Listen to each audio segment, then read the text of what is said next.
Welcome back guys. The Age of Revolution 1830 to 48. अभी 1815 में conservative regime जो power में आया था, बर्बन डायनेस्टी, इन्होंने पूरी तरीके से पावर मेंटेन करने की कोशिश की। लेकिन हुआ क्या, जो लिबरलिज्म और नेशनलिज्म था इसने पूरी तरीके से रिवॉल्यूशनर्स को गियर अप कर दिया, फ्यूल अप कर दिया। Italian, German states, Ottoman empire और ऑटोमन प्रोविंसेस, आयरलैंड, पोलैंड, ऐसे रीजन्स में लीडर्स कौन थे इन रिवॉल्ट्स के? तो ऑब्वियसली जो मिडिल क्लास डेवलप हुआ था वही मिडिल क्लास जो है अभी इन रिवॉल्ट्स को लीड कर रहा था। कौन कौन थे इसमें? तो प्रोफेसर्स थे, टीचर्स थे, क्लर्क्स थे, मर्चेंट्स थे। जुलाई रिवॉल्यूशन हुआ और इस रिवॉल्यूशन के दौरान जो बर्बर डायनेस्टी 1815 में पावर में आई थी वो अभी 15 साल के बाद फिर से पावर से उतार दी गई और यहाँ पर कॉन्स्टिट्यूशनल मोनार्की जो है ये पूरी तरीके से डेवलप होगी under the Louis Philippe. Metternich का स्टेटमेंट आता है, when France sneezes the rest of Europe catches cold. मतलब क्या कि फ्रांस में अगर एक पिन भी गिरती है तो उसकी गूंज जो है वो पूरे यूरोप में सुनाई देती है। मतलब फ्रांस का इतना इम्पैक्ट था पूरे यूरोप में कि कुछ भी अगर फ्रांस में होता है तो पूरे यूरोप में इसका इम्पैक्ट आता था। फिर द फ्रेंच रिवॉल्यूशन जो हुआ था इससे इंस्पायर हुआ था बेल्जियन अपराइजिंग, वही बेल्जियम जिसके बारे में हमने सिविक्स में पढ़ा। Leading to Belgium's independence from United Kingdom of Netherlands, यहाँ से इनको इंडिपेंडेंट मिला। ग्रीक वॉर ऑफ इंडिपेंडेंस हुआ 1921 to 32। नेशनलिस्ट रिवॉल्ट हुए ऑटोमन एम्पायर के अगेंस्ट। ग्रीक्स जो है इन्होंने पूरी तरीके से सपोर्ट गेन किया। कहाँ से? जो ग्रीक्स थे और यूरोपियंस थे बाहर, जो ग्रीक्स जिनको देश से बाहर भेज दिया था, ऐसे ग्रीक्स से इनको सपोर्ट मिला।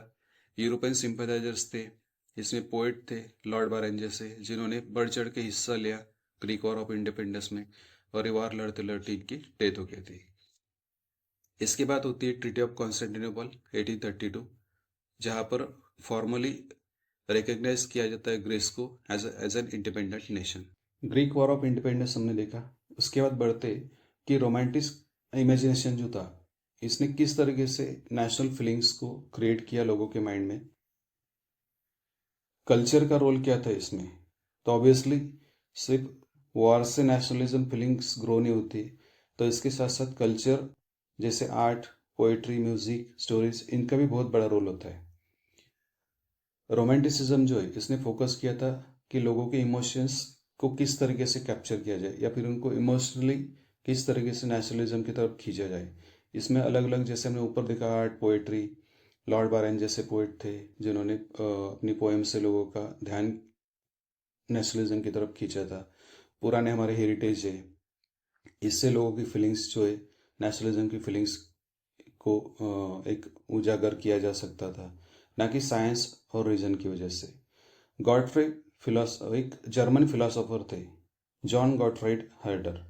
इनका क्या मानना था कि ट्रू कल्चर जो है ये कहाँ है? तो कॉमन पीपल में, जिसे दास सोल कहा जाता है, और उनकी फोक ट्रेडिशंस में, जिसे वर्क्सिस कहा जाता है। तो गॉडफ्रे हर्डर की इमेज आप देख सकते हो इधर आपके लेफ्ट साइड में। बढ़ते आगे तो फोक कल्चर और नेशनल बिल्डिंग, जो फोक सॉन्ग्स का कलेक्शन करना, डांसेस, पोएट्री, इन्होंने बहुत बड़ी मदद की कल्चर प्रिजर्व करने के लिए और आइडेंटिटी प्रिजर्व करने, कल्चरल आइडेंटिटी प्रिजर्व करने के लिए और नेशनलिज्म को प्रमोट करने के लिए। वर्नेकुलर लैंग्वेज का इस्तेमाल किया गया।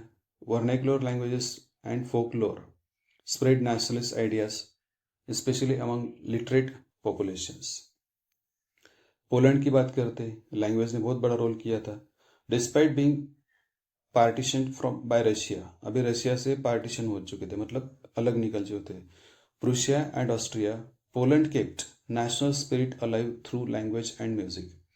कि रशिया, प्रूशिया, ऑस्ट्रिया से अलग निकलने के बाद भी पोलैंड ने क्या किया, अपना जो नेशनल स्पिरिट है ये लैंग्वेज और म्यूजिक के थ्रू मतलब जिंदा रखा।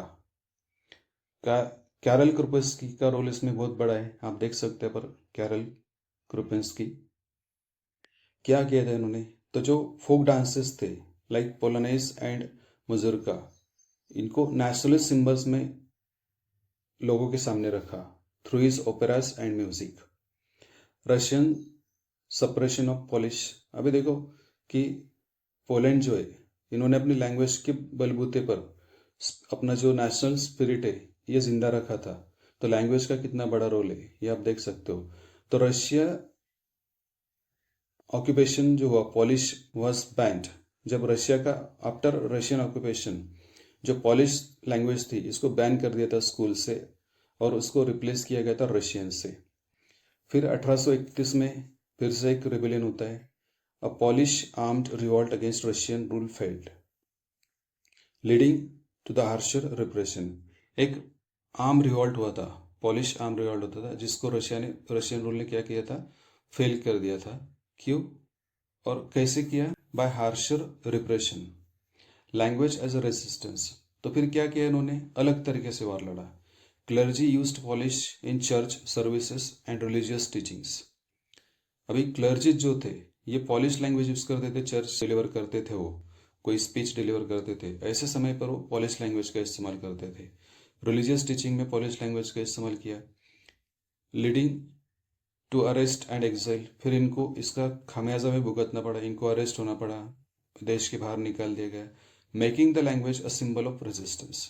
और इन्होंने लैंग्वेज को एक हथियार बनाया और क्या किया, उसको सिंबल ऑफ रेजिस्टेंस की हम लैंग्वेज के द्वारा हम आपको क्या करेंगे, प्रतिकार करेंगे। तो ठीक है।